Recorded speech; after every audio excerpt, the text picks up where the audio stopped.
Selamat siang teman-teman.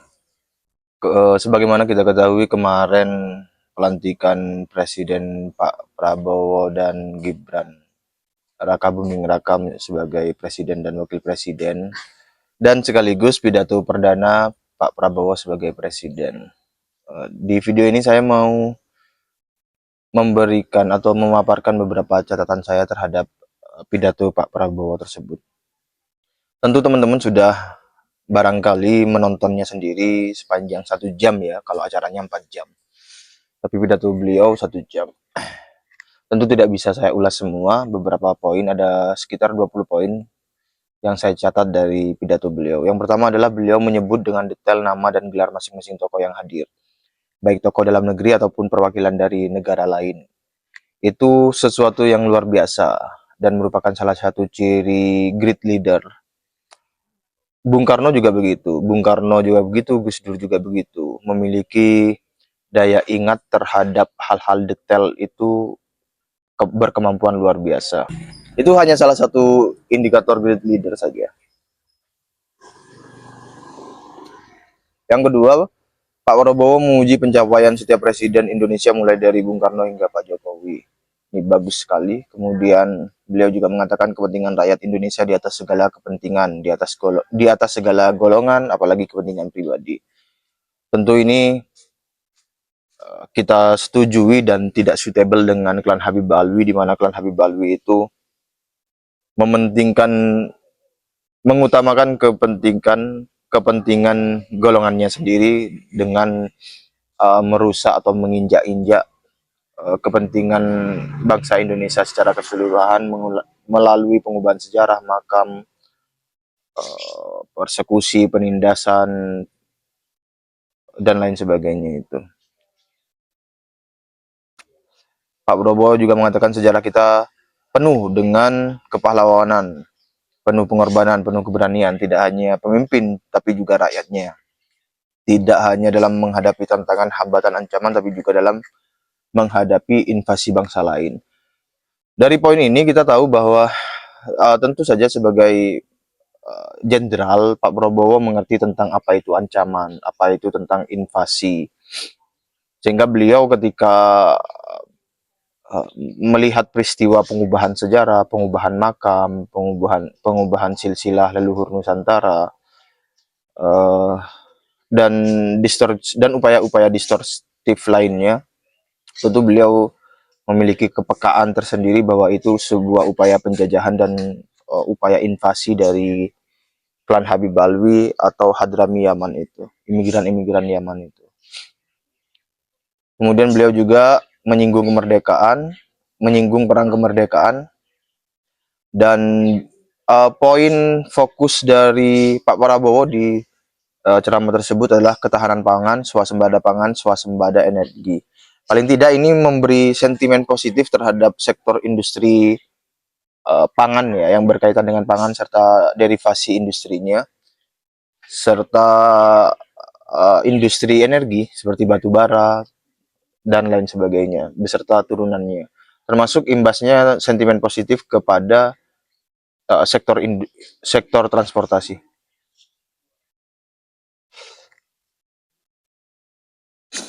Kemudian poin berikutnya adalah beliau mengatakan bahwa pada intinya kita berupaya atau kita seharusnya tidak bergantung kepada bangsa lain. Kita sangat sangat senang dengan bahasa ini. 8. Memberantas korupsi dengan perbaikan sistem digitalisasi. 9. Kita perlu suasana kebersamaan, persatuan, kolaborasi. Kita perlu pemimpin-pemimpin yang tidak caci maki, yang arif bijaksana, yang mengerti dan cinta budaya dan sejarah bangsa sendiri, yang bangga dengan adab, tradisi, dan adat bangsa kita sendiri. Ya, dan klan Habib Alwi tidak suitable dengan ini. Jadi, pemimpin-pemimpin atau sosok-sosok yang yang didukung oleh klan Habib Alwi atau yang berelasi erat dengan klan Habib Alwi itu semestinya sudahlah, kita tidak usah dukung. Karena artinya sosok calon pemimpin yang seperti itu adalah calon pemimpin yang tidak mengerti dan tidak cinta budaya dan sejarah bangsa sendiri. Masa iya seorang tokoh bekerja sama dengan klan yang sedang melakukan penjajahan kepada bangsa Indonesia melalui pengubahan sejarah, pengubahan makam, dan berbagai upaya-upaya distortif lainnya. Itu sudah saya tuliskan di RMI NU Banten bahwa dulu leluhur klan Habib Alwi itu sebagai antek penjajah, kini klan Habib Alwinya sendiri yang menjadi penjajah bangsa Indonesia.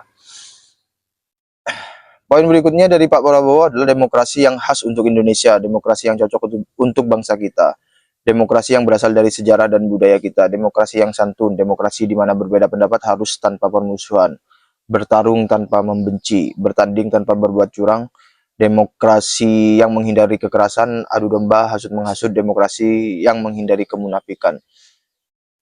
Ya, ini sebenarnya aspirasi ini sudah lama ya, bahwa kita harus kembali kepada akar sejarah dan budaya bangsa kita di dalam memahami demokrasi serta berbagai paham lainnya.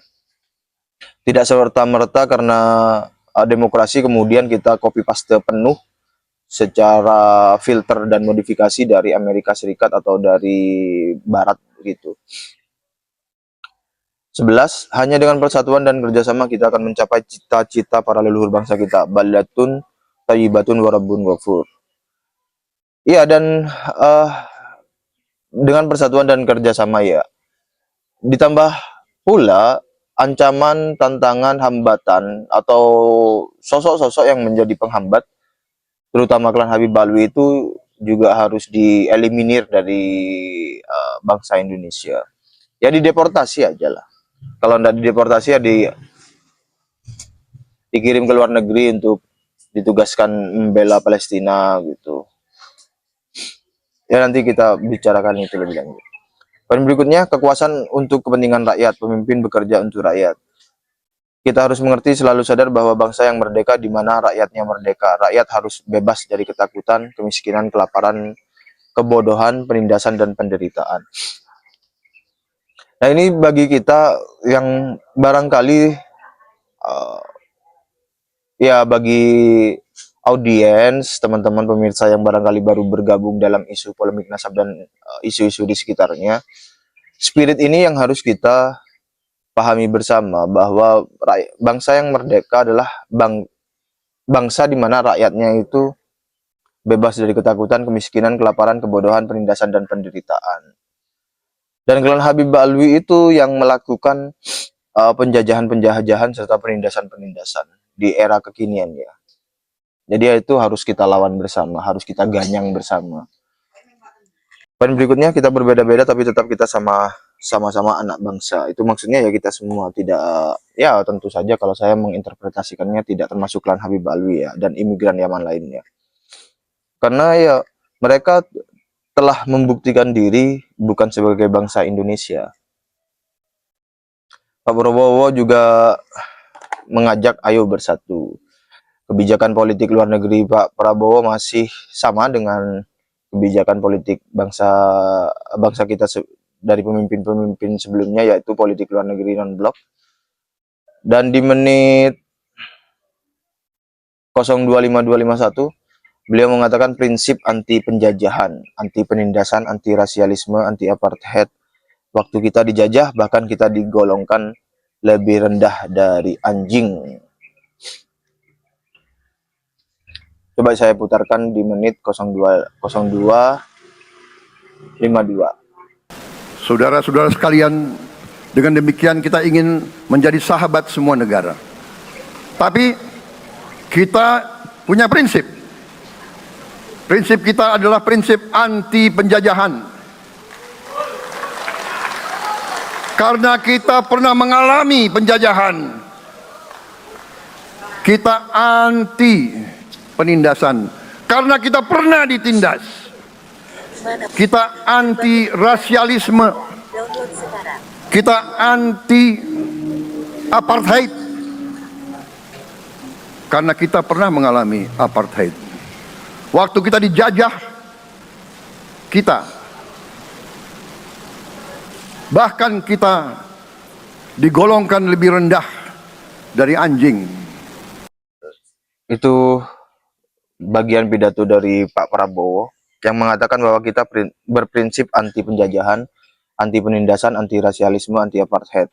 Waktu kita dijajah bahkan kita digolongkan lebih rendah dari anjing. Jadi Pak Prabowo paham betul tentang sejarah penjajahan yang dialami oleh bangsa kita, di mana bangsa kita itu digolongkan lebih rendah dari anjing.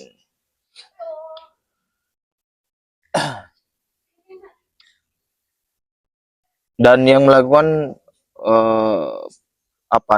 pembentukan paradigma rasialisme itu kan klan Habib Alwi itu, para imigran Yaman itu, yang memposisikan dirinya atau menanamkan doktrin pemahaman kepada masyarakat bahwa mereka adalah ras tertinggi, sedangkan pribumi sebagai budak mereka. Dari sini ya klan Habib Alwi itu tidak suitable dengan prinsip-prinsip yang diyakini, yang dipegang teguh oleh Bapak Prabowo Subianto. Dan kita sebagai bangsa Indonesia harus mendukung hal tersebut. Kalau dulu kita digolongkan di bawah, lebih rendah dari anjing, ya tidak ada salahnya kalau kita sekarang mulai memandang, mulai berpikir bahwa klan Habib Alwi itu lebih rendah dari babi misalnya. Kan tidak apa-apa juga. Babi dan Habib dilarang masuk misalnya.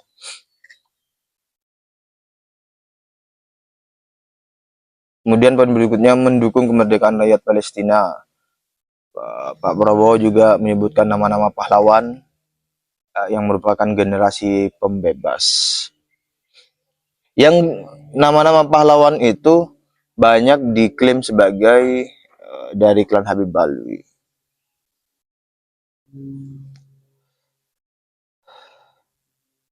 Beliau juga mengatakan Indonesia merdeka, Indonesia tidak mau menjadi darah bagi bangsa-bangsa lain, termasuk dari bangsa Yaman, imigran Yaman itu. Nah, di poin terakhir ini yang menjadi sorotan saya adalah, sebentar saya putarkan ya, Kita siap bekerja keras menuju Indonesia Emas, menjadi bangsa yang kuat, merdeka, berdaulat, adil dan makmur. Kita tidak mau mengganggu siapapun, kita tidak mau mengganggu bangsa lain, tapi kita juga tidak akan mengizinkan bangsa manapun untuk mengganggu kita.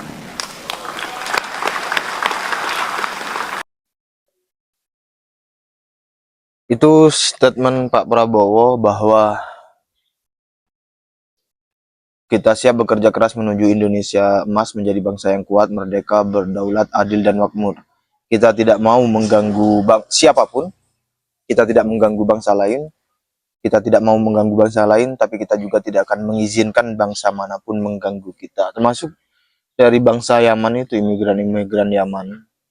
Mereka telah mengganggu kita melalui pengubahan sejarah, pengubahan makam-makam leluhur Nusantara, klaim pahlawan, serta upaya-upaya penjajahan dan perbudakan lainnya. Kita tidak pernah mengganggu bangsa mereka, tapi mereka lah yang mengganggu kita, bangsa pribumi Nusantara. Maka ya wajib kita melawan, kalau perlu kita usir, kita deportasi aja. Jadi tidak boleh kita mengizinkan bangsa manapun mengganggu bangsa kita, termasuk dari bangsa imigran Yaman itu yang hidup di Indonesia, khususnya klan Habib Alwi. Terima kasih. Assalamualaikum warahmatullahi wabarakatuh.